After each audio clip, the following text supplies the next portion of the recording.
Dans le grotte del Drac, une attraction inattendue au fond du gouffre, c'est soudain la merveilleuse surprise de l'eau douce, où des barques illuminées donnent des sérénades vénitiennes. Cela suffirait à nous réconcilier avec la vie.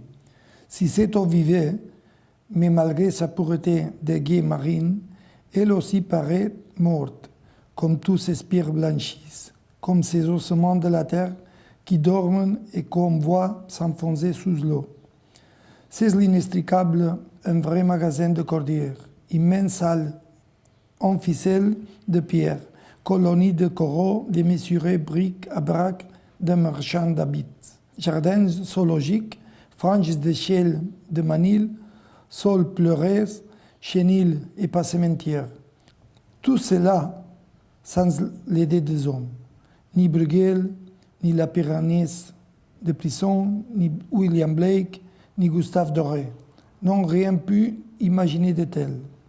On étouffe dans le ventre de ces baleines qui est venu crever sur le rivage, entre les danses de ces monstres préhistoriques. Parmi ces larmes gelées qui nous surplombent comme la glace sur le toit des chalets suisses.